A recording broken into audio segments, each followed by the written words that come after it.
Bonsoir à toutes et à tous.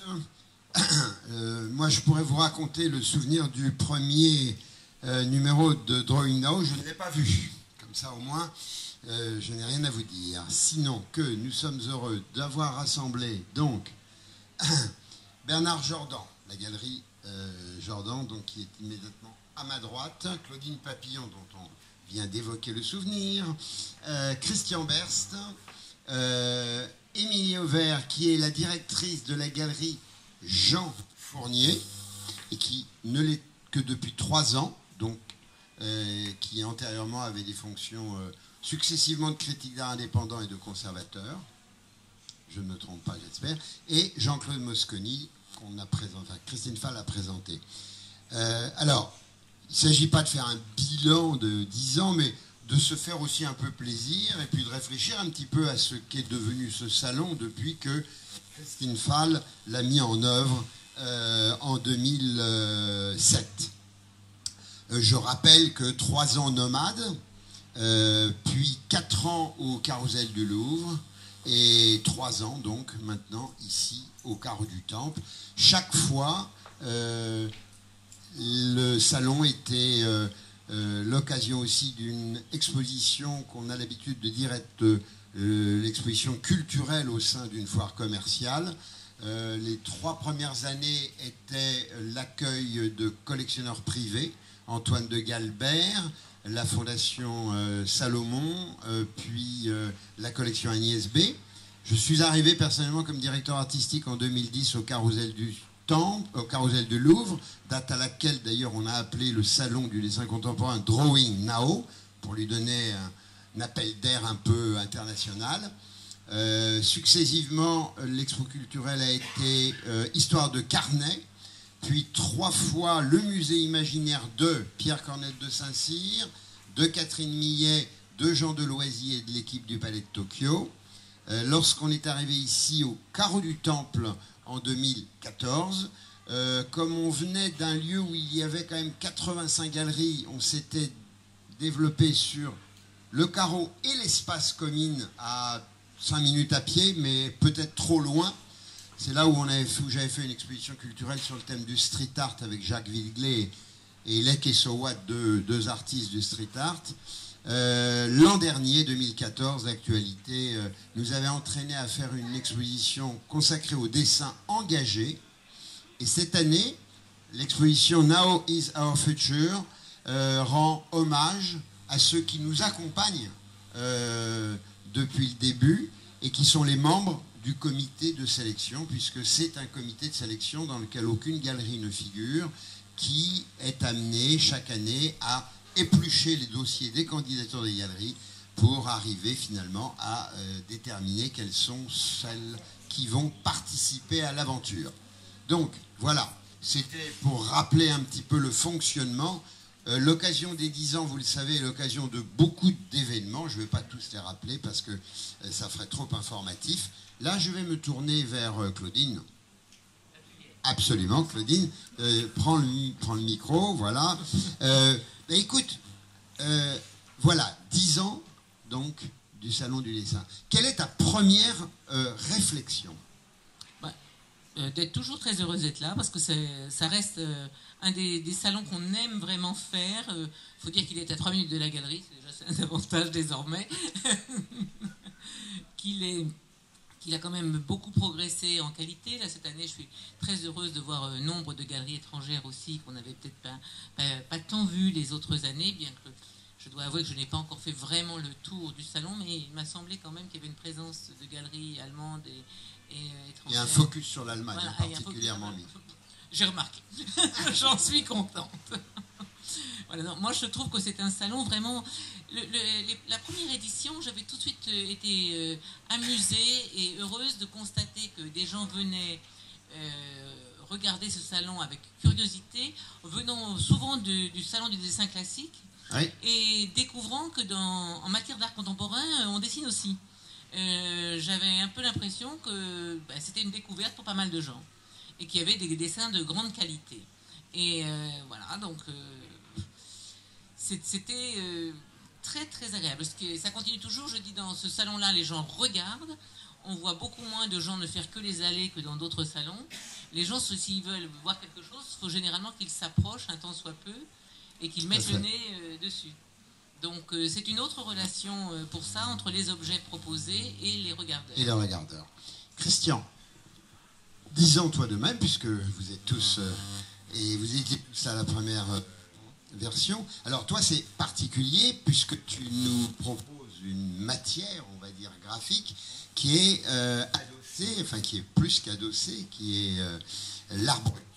Donc ça a été pour toi non seulement une manière de pouvoir évidemment t'inscrire dans ce monde de l'art, mais d'y inscrire l'art brut. Et là, je crois que c'est quelque chose qui est quand même très important. Ça a été décisif, d'abord parce que j'avais moi-même encore du mal à me considérer comme galeriste parce que je venais de naître, et que c'était quand même une chance inouïe qui m'était offerte de rencontrer des gens dont l'histoire finira peut-être par retenir qu'ils étaient audacieux et qu'en fait ils étaient tout simplement inconscients, de me proposer de participer à ce salon. Donc oui, non, il y avait une relative inconscience, je crois, mais qui a fini par déboucher sur une belle aventure et qui a été le prémisse de ce que j'ai toujours essayé de faire, à savoir, effectivement, comme tu le soulignais, faire en sorte d'abattre quelques barrières qui sont tout à fait artificielles et jouer plutôt sur le terrain du dialogue. Et à l'intérieur d'un salon qui était dévolu à l'art contemporain, c'était quand même le meilleur endroit pour essayer de tisser ce lien et au-delà de ça, de finir par rencontrer des collectionneurs qui sont devenus des fidèles et des aficionados de la galerie. Donc c'est vrai que de ce point de vue-là, je dois beaucoup au salon et je suis comme Claudine, j'y suis très attaché et toujours très très heureux de le faire. Pas simplement, alors elle a souligné, c'est vrai que, bon, j'ai déjà eu l'occasion de le dire, la qualité qui est croissante d'année en année, Ouais. Mais je crois aussi que le médium particulier qu'est le dessin conduit les gens à adopter une autre attitude dans la manière dont ils regardent les œuvres. Je crois que ça les modifie. Et donc, souvent, on a tendance à vouloir comparer. Alors, est-ce que les collectionneurs qui fréquentent tel salon, les collectionneurs qui fréquentent tel autre salon, est-ce qu'ils sont différents? Est-ce que c'est une autre typologie? Moi, je ne suis pas convaincu que vraiment il y ait des grandes différences. Mais en revanche, il y a une grande différence dans la manière dont les gens appréhendent les œuvres qui leur sont proposées à compter du moment où c'est du dessin. Parce qu'il y a une sorte d'immédiateté, il y a quelque chose qui n'est pas intimidant et quelque chose qui... Parce que c'est aussi un vecteur qui est le vecteur d'apprentissage du regard. Il me semble qu'il y a moins de tabous, il y a moins de freins. Et effectivement, il y a quelque chose qui est de l'ordre d'une syntaxe ou d'un langage universel et dans lequel chacun peut se retrouver et se projeter. D'accord. On va passer le micro à Émilie Ovard. Et Émilie, alors, ton statut est particulier par rapport aux deux précédents et même par rapport à Bernard, puisque, comme je le disais, tu es d'abord dans la critique d'art indépendante, ensuite tu t'occupes du musée Matisse, au Cateau-Cambrésis, ce qui est quand même un endroit tout à fait intéressant, et puis tu quittes cette fonction territoriale pour devenir la directrice donc de la galerie Jean Fournier. Parcours tout à fait intéressant. Et justement, ton regard sur le salon, dans l'évolution même de ta carrière. Alors moi, c'est encore plus particulier que tu ne le dis, dans la mesure où en fait j'ai fait partie des premiers comités de sélection. En plus, j'avais oublié de le signaler. Donc j'ai vraiment un regard vraiment multiple, puisque j'ai fait partie donc de ces comités pendant quelques années. J'ai évidemment visité ce salon jusqu'à aujourd'hui, j'ai vu toutes les éditions. Je me suis occupée aussi d'un projet qui s'appelait Dessiner Tracé, dans le cadre de mes fonctions à l'Association des conservateurs du Nord-Pas-de-Calais. Donc on a eu un stand ici. Donc j'ai commencé à intégrer l'idée du stand. Ça a oui, intéressant, j'avais oublié. Oui, tout à fait. Voilà. Et puis maintenant, effectivement, puis après en tant que conservateur, donc ça je sais que mes anciens collègues ont toujours apprécié. Évidemment, j'en croise ici de nombreux. C'est vrai que c'est un salon très chaleureux et effectivement, pour cette question aussi d'enrichissement des collections publiques, c'est un salon, je pense, qui a une place importante puisque ça permet d'enrichir les collections avec des œuvres plus accessibles financièrement, mais aussi plus rares peut-être, avec cette idée que le dessin est aussi commun à de nombreuses disciplines. On peut retrouver évidemment l'art brut, le dessin plus scientifique, architectural, l'art plastique. Enfin, il y a comme ça ce caractère universel, effectivement, qui est nécessairement, qui influence forcément la manière d'appréhender l'œuvre. Et puis voilà, maintenant en tant que marchande, en tant que galeriste, et c'est vrai que ces différents aspects... bon, c'est très étrange. Est-ce qu'il y a un aspect qui finalement te porte plus ou c'est simplement... Non, tu sais, moi je suis une grande enthousiaste, alors je suis heureuse dans tous les aspects. Dans le présent complètement. Exactement, exactement. D'accord. On va interroger le dernier galeriste, enfin pas le dernier, mais le quatrième en tout cas. Excuse-moi pour le dernier. Jean-Claude, j'arrive à toi après. Tout à fait. Donc Bernard, alors... Toi aussi, c'est d'abord une galerie il y a longtemps, dans les années 80, si j'ai bonne mémoire, qu'elle a été créée. Tu es là depuis 10 ans. Et puis, en plus aussi, toi, tu as essaimé à l'étranger en tant que galeriste, puisqu'il y a une galerie à Zurich et une à Genève. À Berlin, pardon, oui, c'est vrai, je mélangeais. Alors, ton regard par rapport à ce salon, à ce Drawing Now, mais aussi en écho peut-être à l'activité que tu as de marchand qui n'est pas simplement avec une maison à Paris. La première chose, c'est que je suis assez étonné qu'il n'y ait pas que le Drawing Now n'ait pas essaimé ailleurs en Europe, puisque c'est quand même une idée qui était vraiment géniale et qui plaît à tous les publics, et ça pourrait très bien marcher ailleurs. Mais on appelle Drawing Now Paris, oui. C'est bien dans l'intitulé, parce que quand on aura un petit peu plus d'âge, peut-être on arrivera à faire Drawing Now Pékin, Séoul, New York, Berlin, Zurich, etc. La seule chose qui est intéressante, c'est que lorsque je suis à Berlin et que les Allemands parlent de Drawing Now, ils disent c'est formidable, parce qu'en France, c'est vraiment le pays du dessin, du papier. Et puis quand on est ici, les visiteurs, les Français disent ah oui, en Allemagne, c'est vraiment le pays du papier, du dessin. Je voudrais revenir sur ces 10 ans. Sur les 10 ans, mais surtout sur le dessin. Là, on a dit que le dessin, bon, c'est autre chose que des peintures, des sculptures. Moi, je montre pas mal de dessinateurs qui ne font que du dessin, et je ne crois pas qu'ils soient différents des peintres ou des sculpteurs, ou etc. La différence, je crois que c'est le rapport physique, puisque très souvent les dessins sont de petits formats. Et les rapports avec les collectionneurs sur le stand d'Drawing Now est différent dans des foires, les autres foires, parce que les collectionneurs sont obligés de rentrer dans le stand, et donc le contact est beaucoup plus facile. Et ce que j'ai souvent remarqué d'ailleurs, l'erreur qu'ont fait certains confrères pendant ces 10 ans, c'est d'avoir un stand beaucoup trop clair, avec quelques heures, simplement un stand où on photographie le stand avant d'entrer.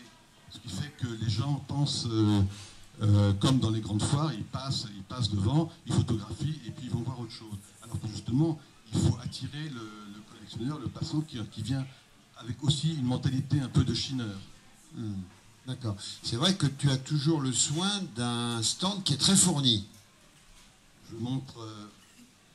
je me suis rendu compte un peu tard pour cette édition-là que... Mais bien sur le menton. Oui, que j'avais sélectionné 14 artistes. Et voilà, je crois qu'ils tiennent tous. Très bien. Jean-Claude Mosconi, donc collectionneur. Jean-Claude Mosconi, tu as vu toutes les sessions de Drawing Now ? Non, je crois qu'il m'en manque une, le palmarès. Il t'en manque une, le palmarès. On ne t'en voudra surtout pas. Alors, quel regard tu portes sur ce salon, toi qui, par ton statut de collectionneur, va de par le monde pour aller voir les expositions, les différentes foires.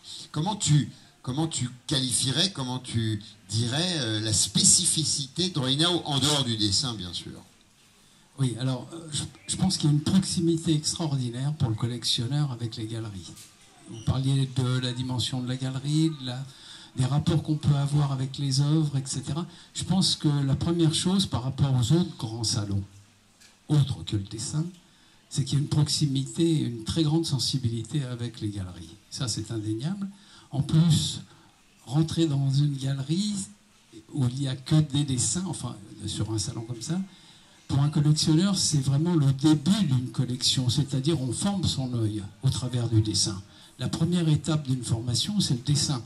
Moi, je n'ai pas fait l'école des beaux-arts, je ne suis pas peintre, je ne suis pas artiste, mais je crois que quand même le dessin est la base de tout.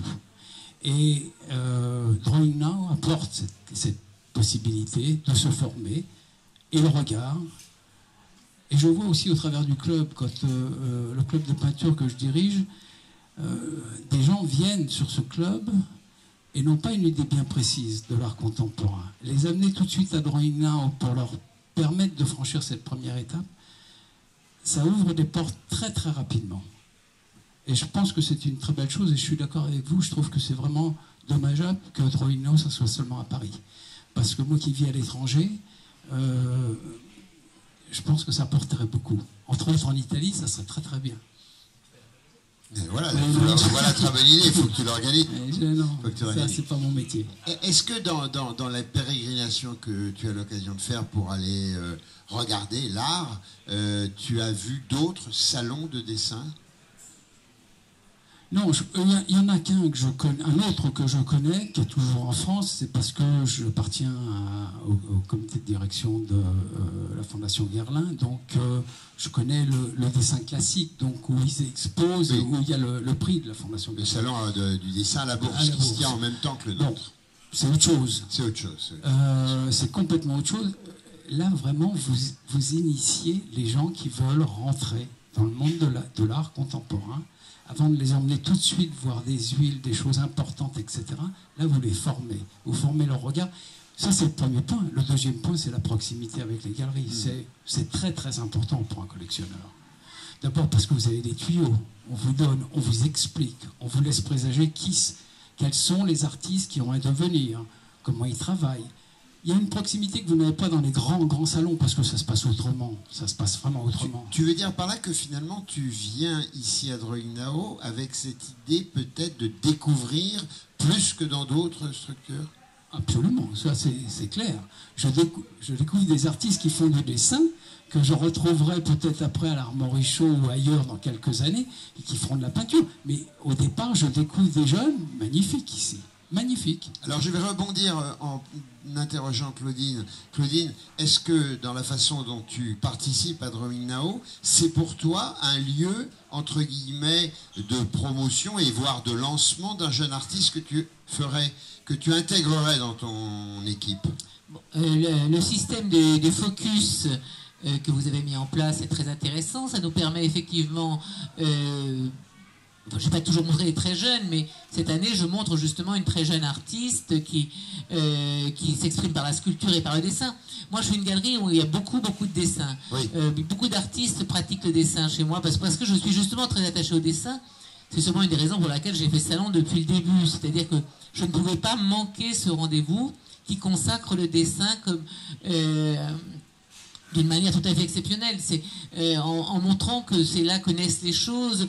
Je voulais souligner que dans toutes les histoires de proximité dont on a parlé, le dessin c'est aussi la chose la plus intime des artistes. Et c'est ce qui nous permet de vraiment mieux les comprendre. Moi j'ai eu des expériences vraiment des sensations très très intenses en regardant des dessins avec l'artiste à côté et en ayant l'impression d'entrer dans une intimité complètement cachée normalement. Donc je trouve que quand on veut partager ça avec le public, on a quand même l'impression de leur faire un super cadeau. Hein. Émilie, tu veux prendre le micro? Émilie, toi sur le stand, là, tu as mis en focus Pierre Buraglio, ce qui n'est pas évidemment un acte de promotion, parce que Pierre Buraglio, il est promu depuis longtemps. Mais par rapport justement à la façon dont tu utilise, entre guillemets, Drawing Now dans le contexte de l'activité marchande de la galerie. Comment tu en parlerais?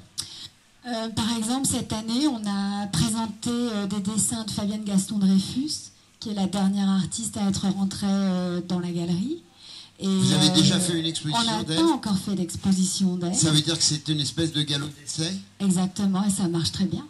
Donc c'est formidable pour elle, pour nous. Et puis surtout, c'est vrai que je pense qu'il y a vraiment cette idée de pouvoir présenter un aspect d'un travail d'un artiste sous un angle peut-être plus direct. Hein. Il y a quelque chose de plus facile à présenter, je trouve, un dessin plutôt qu'une grande peinture ou une œuvre plus monumentale. Voilà, là, il y a un aspect qui est plus immédiat. Et alors, par rapport à cette jeune artiste dont tu parles, je n'ai pas bien retenu le nom, mais je l'ai perdu parce que je suis un peu fatigué. Fabienne Gaston-Dreyfus. Voilà, d'accord. Est-ce que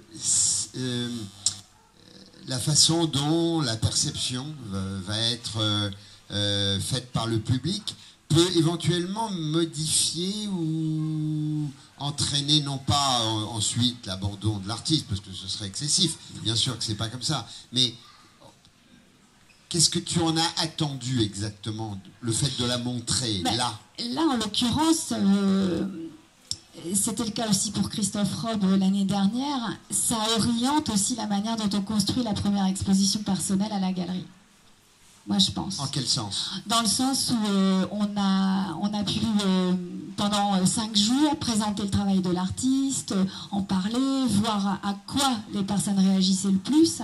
Et donc, du coup, de sentir ce qui peut marcher ou moins marcher. Enfin, après, c'est toujours un pari, on le sait. Mais en tout cas, je pense que ça peut quand même donner des clés. Et voilà. Et induire donc la manière d'œuvrer par la suite. Oui. Christian, alors lui, Christian, toi, par rapport à l'art brut, il y avait un travail de fond à faire. Un travail de fond, un travail de forme, un travail d'éducation de l'œil, d'éducation du regard. Un travail toujours à faire? Je pense pas que ça puisse prendre fin.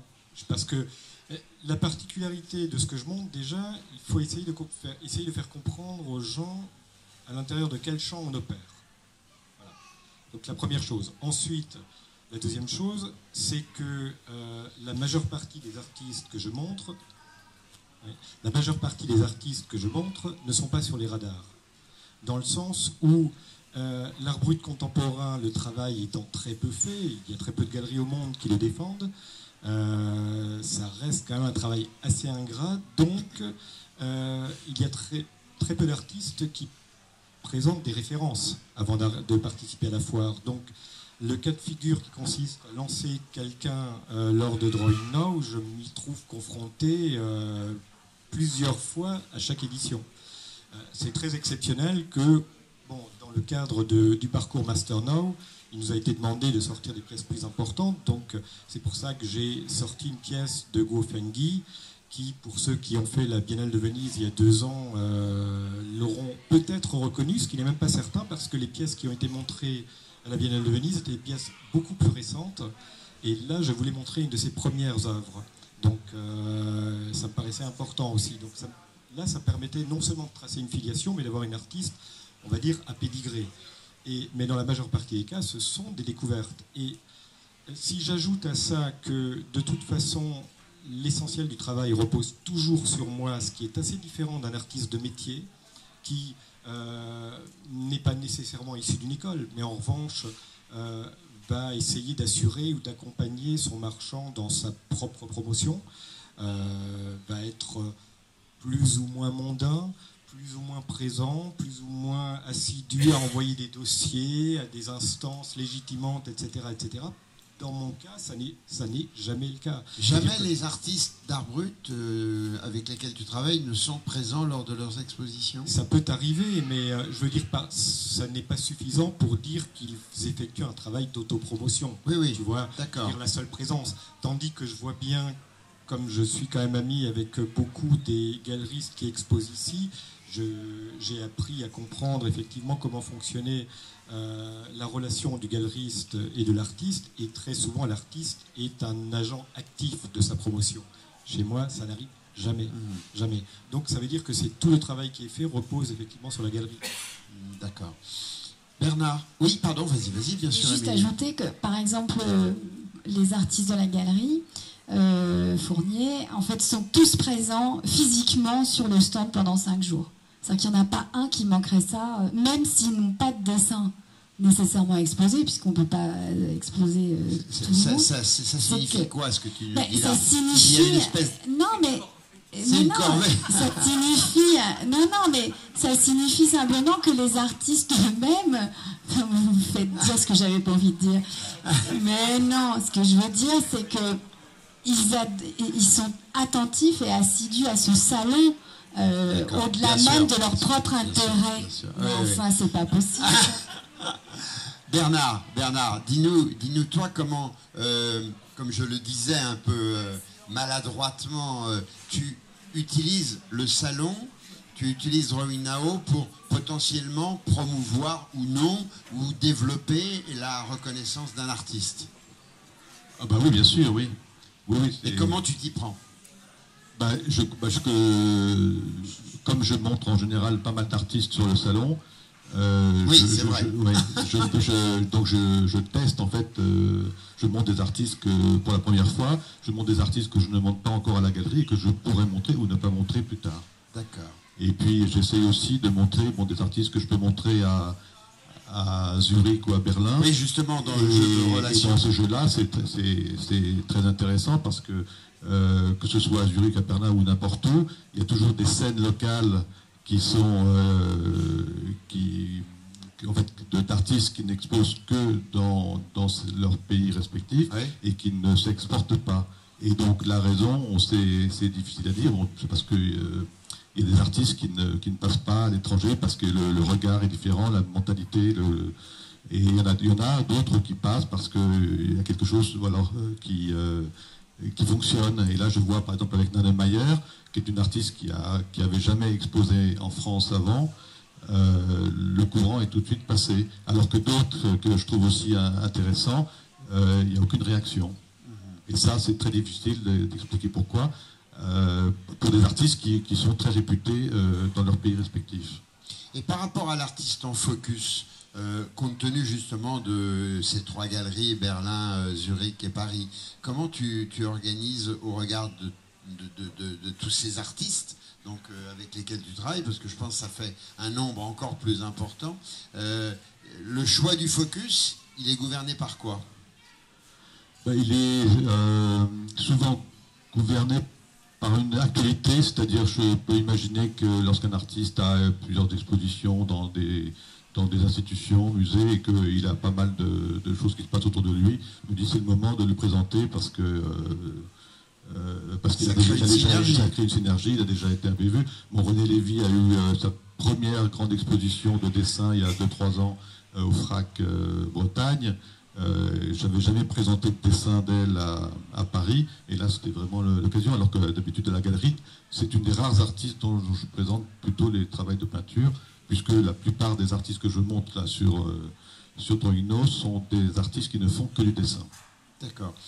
Jean-Claude, par rapport à l'organisation donc de Drawing Now, au regard justement de la présentation des artistes en focus, est-ce que pour toi c'est quelque chose que tu regardes avant même d'arriver à Drawing Now? Comment toi, en tant que collectionneur, tu vas utiliser, tu vas fonctionner dans le salon? Est-ce que tu prépares ta visite en regardant les documents que tu peux recevoir en tant que collectionneur, ce qui est tout à fait normal, et tu te dis, tiens, voilà, je vais regarder s'il y a tel artiste qui est là parce que ça m'intéresserait de le faire rentrer dans ma collection. Comment ça se passe?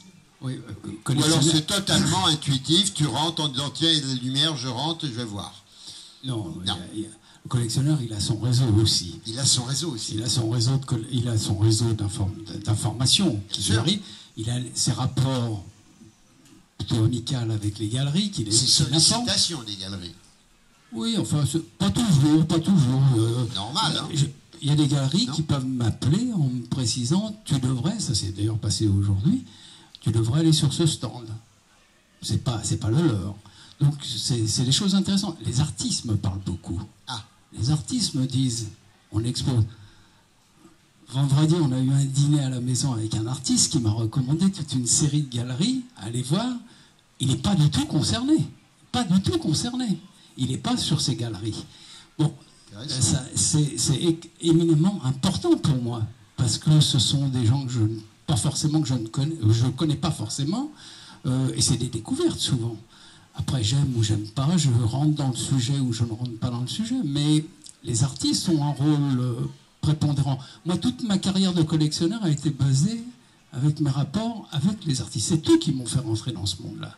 Vous savez, le monde de la peinture, des artistes, c'est un monde éminemment sensible, très difficile à rentrer pour quelqu'un.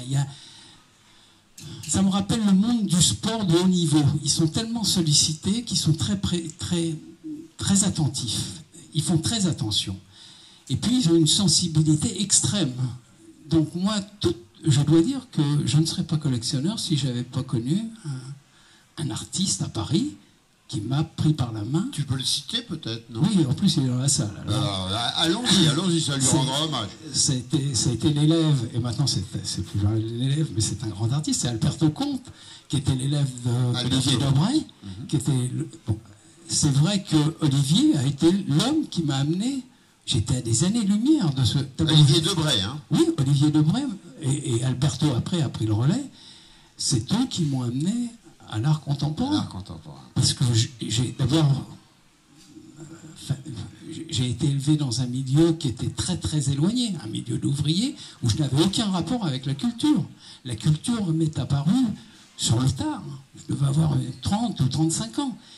Mais c'est vrai qu'ils m'ont fait découvrir cette féerie qu'est l'art contemporain et la peinture et le monde des artistes. Et j'y ai entraîné derrière moi toutes les entreprises dans lesquelles je suis passé. Et c'est quelque chose de merveilleux. Quand vous avez leur confiance, le problème, c'est comme pour le sport de haut niveau. C'est la même chose. Il faut pouvoir le pénétrer, il faut gagner leur confiance. Une fois que vous avez leur confiance, il n'y a plus de problème. Ensuite, il y a le rôle des galeries. Les galeries, c'est prépondérant. Oui, j'ai mon réseau, j'ai quelques... C'est pas un réseau, c'est des gens en qui j'ai confiance. Il y en a qui sont là, il y en a qui sont à l'extérieur, etc. Qui me signalent des choses, parfois, qui n'ont pas rapport avec leur galerie. Mais c'est vrai que je tourne comme ça. Et puis, à partir de là, j'agrandis le cercle. Vous savez, c'est la pierre que vous jetez dans la rivière. Les cercles concentriques augmentent, etc. Donc, le rôle des artistes et des galeries est prépondérant. Mais là, je veux rappeler comme quelque chose pour... C'est qu'il y a quelque chose qu'on ne rencontre pas souvent. C'est cette incroyable proximité et cette attirance qu'on a avec le site. Le site, l'accueil des galeries, les artistes, vous avez raison, les artistes qui sont là, pas tous, il y en a.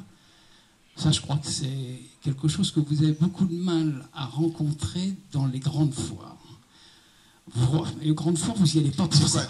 Tu veux dire ici qu'il y a une espèce d'âme? Oui, il y a une proximité, il y a une amabilité, il y a un contact. Vous pouvez discuter, vous avez le rapport avec les galeries. C'est totalement différent. J'espère que c'est quelque chose que vous ne perdrez jamais pour basculer vers la grande foire.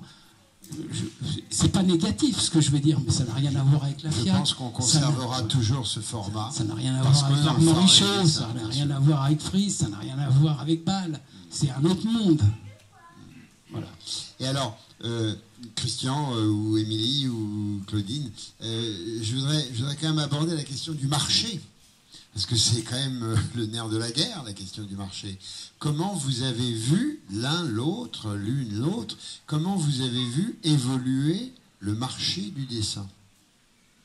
Depuis 10 ans que vous participez. Claudine. Je ne vais pas parler d'évolution, mais je voudrais, dans la première édition du salon, j'ai montré un grand dessin que j'avais montré, je pense, l'année d'avant ou 2 ans avant à la FIAC, et qui n'avait pas été regardé. C'est-à-dire un dessin extrêmement minutieux, grand, mais extrêmement minutieux, de Françoise Vergier, toi tu sais de quoi je parle. Ah oui.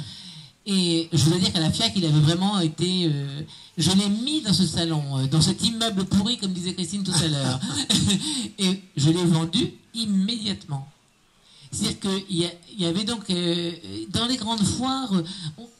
les gens ne sont pas là pour s'attarder, je ne sais pas, il y a vraiment une relation extrêmement différente et aux individus et aux œuvres présentées. Vraiment, je pense que c'est différent. Et ici, il y a ce grand plaisir à tous les niveaux et de rencontrer des artistes dans les allées. On est très content qu'ils soient dans les allées pour vous rencontrer, vous les collectionneurs, et qu'ils nous laissent travailler tranquillement. Mais c'est ce que je voulais dire, mais on les adore. Hein, alors, en tant qu'exposant, Claudine, par rapport à des prix de dessin, comment tu abordes ta participation à Drawing Now? Tu te dis, bon, il va falloir que je mette des dessins quand même qui ne sont pas trop chers, et puis on va faire une gradation. Comment tu abordes ça? Je dois dire que cette réflexion, elle est venue très très tard. Je suis pas très en avance pour mon âge, je dois dire, parce qu'il y a un moment où on se dit, tiens, si je vais faire une foire qui me coûte 20 000 € et que je mets 20 000 € sur mon stand, ça va pas le faire. Oui, ça théoriquement. Donc, c'est vrai, mais c'est vrai qu'il y a 20 ans ou 30 ans, au début, on pensait pas comme ça. Maintenant, on est un petit peu obligé d'y penser à un moment donné parce que, voilà, on est sollicité de toutes parts pour faire toujours des frais supplémentaires. Les foires, c'est quand même un gros budget pour les galeries. Et c'est vrai que si on n'arrive pas à rentrer dans nos investissements, c'est ennuyeux. Donc il faut y penser, mais ça n'empêche pas qu'on ait tous des dessins à 1 000 €, voire un peu moins, sur nos stands. Mais c'est vrai que de temps en temps, si on n'a pas sur le stand la, entre guillemets, bien sûr, marchandise qui suffira à payer le stand, il y a un truc qui ne va pas dans la stratégie commerciale, et nous sommes un petit peu des commerçants quand même. Christian, là-dessus, à ce propos, sur la différence que vous soulignez tous sur le menton. Sur la différence que vous soulignez tous entre Drawing Now et d'autres foires de plus grand format et plus généralistes, la sémantique permet justement de faire des petites distinctions subtiles. Il y a 2 mots qui caractérisent ce type de rassemblement, c'est foire ou salon. J'ai l'impression qu'on est davantage ici dans le cadre d'un salon, c'est-à-dire un lieu de convivialité, un lieu d'échange et un lieu où effectivement la cordialité l'emporte et effectivement Bernard le soulignait tout à l'heure, la capacité et l'invitation qui est faite aux gens de s'attarder, c'est-à-dire de lutter contre cette espèce d'ivresse de la vitesse qu'on rencontre dans les grandes foires où finalement il est plus important de faire du chiffre vite, tandis qu'ici c'est pas la préoccupation première, même si Claudine a raison de rappeler que oui. Il y a quand même une relation, une réalité économique dont on ne peut pas tout à fait se détacher. Mais effectivement, je pense que c'est ça. On est davantage ici dans l'esprit du salon que dans l'esprit de la foire. Bernard, tu veux prendre le micro? Par rapport justement à ce que dit Christian et par rapport à cette question du marché, toi, qu'est-ce que tu en attends de Drawing Now? Des collectionneurs privés, de développer le nombre de tes collectionneurs, d'atteindre une institution qui va venir le visiter pour placer, entre guillemets, un artiste dans une exposition ou lui offrir l'occasion d'une exposition. Quelle est ton attente? C'est tout à la fois. C'est-à-dire que c'est un lieu où on rencontre des directeurs d'institutions avec lesquels on peut programmer des expositions. C'est un lieu où on rencontre de nouveaux collectionneurs, on rencontre les collectionneurs qu'on connaît. Et c'est pour ça que c'est très important. Et c'est vrai que l'évolution depuis 10 ans a été très importante. Et depuis qu'on est installé ici au Carreau du Temple, je vois de plus en plus de collectionneurs étrangers qui sont prêts à dépenser des sommes assez importantes alors que ça n'existait pas avant. Il y a eu 3 phases, je dirais, dans le salon. Il y a eu les 3 premières années qui étaient plutôt des années de découverte, d'aventure, de recherche. Et ensuite, la première année au Carousel, ça a été la professionnalisation du salon. Et tout de suite, la clientèle a changé, le public a changé. C'était un public beaucoup plus acheteur. Et puis, avec l'installation ici au Carreau du Temple, ça a été encore un changement en qualité avec et ça, tu le ressens aussi par rapport au public? Oui, le public, par exemple, maintenant, on a un public, je trouve, très international. Et puis, que ce soit le public de collectionneurs ou d'institutions. Hier, par exemple, ou avant-hier, je ne me rappelle plus, j'ai vu les directeurs des Grafische Sammlung mais de Berlin, de Karlsruhe, de Brême, de Hambourg, de Munich. C'était incroyable, il n'y avait pas ça avant, quoi. Ils viennent tous maintenant, c'est devenu une sorte de rendez-vous obligé, ils veulent pas rater ça. Émilie, par rapport à la question du marché et au regard d'une galerie, qui est une galerie historique, je le dis vraiment avec un poids fort, parce que la galerie Jean Fournier, créée dans les années 50, hein, si j'ai bonne mémoire. 56. Pardon ? 56. 56, qui a fait un travail de pionnier absolument remarquable et qui a porté des grandes figures comme Sam Francis, John Mitchell et bien d'autres. C'est vrai que la galerie Fournier, c'est une galerie donc qui pèse lourd, si je puis dire. Et par rapport au marché, vous n'êtes pas tellement à vouloir mettre en avant ce patrimoine que vous avez constitué, enfin que la galerie a constitué. Vous êtes plus dans une dynamique, semble-t-il, encore assez prospective et assez jeune. Vous ne cherchez pas à venir vendre des chefs-d'œuvre uniquement. D'abord, je pense que c'est pas l'intention globale de la galerie. Enfin, l'identité de la galerie, elle est effectivement double, hein, comme tu le soulignes. Il y a cette dimension patrimoniale, avec ces grands noms dont on parlait encore tout à l'heure, bon, Antaille, John Mitchell, etc. Et puis il y a ce qui se passe maintenant. Il y a tous les artistes qui sont là depuis les années 90, les artistes qui rentrent encore dans la galerie. Et c'est vrai que autant à la galerie, je suis excessivement attachée justement à construire et à consolider surtout cette double identité. C'est pas une mince affaire forcément. Et c'est vrai qu'avec les 8 expositions par an à la galerie, j'essaie d'alterner les expos historiques, les expos plus jeunes, voire se faire rencontrer les générations avec des expos collectives. Et ça, c'est évidemment ce qui m'anime aussi quand je choisis les artistes pour le salon Drawing Now. Ça me permet de sortir aussi bien les dernières séries de Frédéric Lucien que les assemblages de 1980 de Bernard Duraglio. C'est un salon qui permet ça.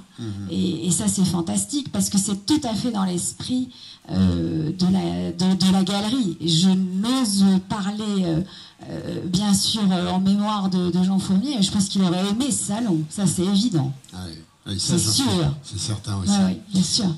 Jean-Claude, est dans... Oui, juste une chose. Je crois qu'elle a totalement raison. C'est la même galerie qui se trouve à la FIAC et la même galerie qui se trouve ici. Le collectionneur, il ne vient pas à la galerie Fournier, à la FIAC, avec le même regard que quand il vient ici. Ici, il vient découvrir la galerie Fournier avec des choses qui émergent sur le marché. S'il veut voir des Sam Francis ou des grands en taille, etc., oui, peut-être, il est sûr de les trouver à la FIAC. C'est pas le but. Le collectionneur, il a 2 choses qui vient ici, il vient chercher la découverte. Et la découverte, il les trouve dans des grandes galeries historiques, comme chez Claudine ou comme la galerie Fournier. Mais ici, il va trouver quelque chose de différent de ce qu'il a l'habitude de voir. Alors, quand tu dis « il va trouver », tu dis « je trouve ». Tu parles en ton nom. Oui, je parle en mon nom. D'accord. Donc finalement, ici, c'est vraiment le terrain de défrichement. Oui, je me trompe peut-être, mais peut-être que je me trompe. C'est pas le même public qui est ici. Je parle du collectionneur. Oui, oui. Le collectionneur, il a une certaine casquette quand il va à Bâle ou qu'il va dans les grandes foires, et il vient avec un autre regard ici. C'est fondamentalement différent. Il vient découvrir des choses chez des galeries qui ont un renom ou pas. Il vient découvrir des choses, il vient découvrir des artistes. À la FIAC, quelqu'un tout à l'heure a parlé je pense que vous parliez des galeries, un peu speed, ça allait vite. Je vais vous dire, pour le collectionneur, c'est la même chose. Entre venir ici et aller à la FIAC, on ne marche pas à la même vitesse. C'est complètement différent. Ici, on vient, on s'attarde. À la FIAC, ça y va. Oui. Et puis, là aussi, peut-être que je me trompe. Les gens qui sont là, je pense que ce sont des gens un peu différents de ceux qui sont à la FIAC. Je parle des gens qui viennent, des visiteurs. Je ne parle pas des galeries. viennent, il y a une chaleur. Il y a un peu moins de monde. C'est terrible ce que je vais vous dire. Mais il y a un peu moins de mondanité. Mais c'est très agréable. Bah oui, mais c'est pas terrible de dire ça. C'est quand même... oui. Ben pour nous, c'est pas du tout désagréable. Hein. C'est très agréable qu'il y ait moins de mondanité. Parce que franchement... Je crois qu'il y a plus de regards, vous l'avez tous dit, et il y a aussi plus de paroles. Oui, plus d'échanges, il me semble. Hein. Oui, aussi parce que justement, les gens sont moins pressés. Le dessin, c'est la lenteur, on n'y peut rien. Éloge de la lenteur, a écrit un certain auteur, il me semble bien. Mais écoutez, je crois qu'on va peut-être conclure, mais alors, ce serait bien peut-être que chacun d'entre vous, vous disiez un mot sur ce que vous souhaiteriez que devienne Drawing Now dans les 10 années prochaines. Claudine. Ah, mais oui, il faut voir loin devant nous. On va déjà être là. Claudine, quel est ton souhait?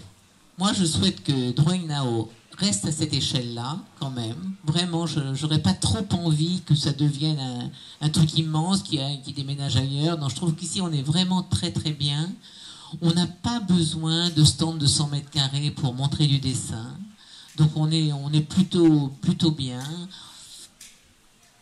Qu'on progresse toujours en qualité. Bon, évidemment, en gardant les bonnes galeries, les nôtres, en s'ouvrant sûrement des nouvelles galeries, parce que des nouvelles galeries, il y en a beaucoup qui s'ouvrent tout le temps. Peut-être parfois on a l'impression qu'il y en a un peu trop, mais en même temps, il faut bien laisser tout le monde s'exprimer. Donc voilà, d'être toujours vigilant sur la qualité des choses. Et de rester avec des propositions très larges au point de vue économique, pour que tout le monde puisse prétendre à pouvoir s'acheter un dessin. Ça me paraît important, même si j'ai dit tout à l'heure que nous, on avait besoin aussi de vendre des choses un peu plus chères pour rentabiliser nos efforts. Mais on a tous vraiment des artistes remarquables, avec des prix vraiment très attractifs, je dois dire, qui permettent de commencer des collections, qui permettent de s'engager dans le soutien de l'art contemporain, qui en a vraiment toujours... Les artistes ont vraiment besoin des efforts de tout le monde. Bernard ? Pour le format de la foire, là, je pense qu'il ne faut surtout pas grandir, parce que déjà, faire le tour, ça prend énormément de temps, et il ne faut pas non plus trop se disperser. La deuxième chose, ce serait d'essayer de faire venir plus de galeries spécialisées dans le dessin. Il y en a pas mal, surtout aux États-Unis. Je pense que c'est difficile, parce que c'est un très gros effort pour elles, mais je pense que ce serait très bon pour Drawing Now de pouvoir les faire venir. Christian ? Oui, mais de toute façon, les échanges, ils se font dans deux sens. Effectivement, faire venir des galeries étrangères et peut-être aussi exporter le format, parce que ça a beaucoup de sens, puisque ça finirait peut-être par imposer une émergence de salons plutôt que de foires. Comme tu le soulignes. Émilie ? Je ne peux que abonder dans le sens de mes confrères et consoeurs. Je pense que c'est... Oui, vous avez trouvé une bonne formule, quoi. Aussi bien au niveau du lieu, de la taille, de l'ambiance, enfin, tout ce qu'on a développé. Effectivement, l'idée que ça puisse s'exporter, ça, ce serait intéressant, mais voilà, on a envie aussi quand même de le garder pour soi. Jean-Claude, en tant que collectionneur. Je crois que vous avez initié quelque chose de remarquable qui mérite d'être exporté. Mais la seule recommandation, si je peux me permettre de faire, ne perdez pas votre âme, surtout. Parce que c'est ce qui fait le succès de ce salon. Mais on n'a pas l'intention de la perdre, parce que notre âme, ce sont eux, notre âme. Vous avez vu, et je crois que c'est quelque chose qui est effectivement la marque de ce salon.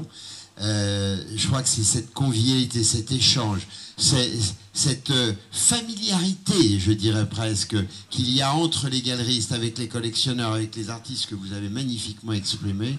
Et je vous en remercie. Rendez-vous l'année prochaine pour Drawing Now Paris numéro 11.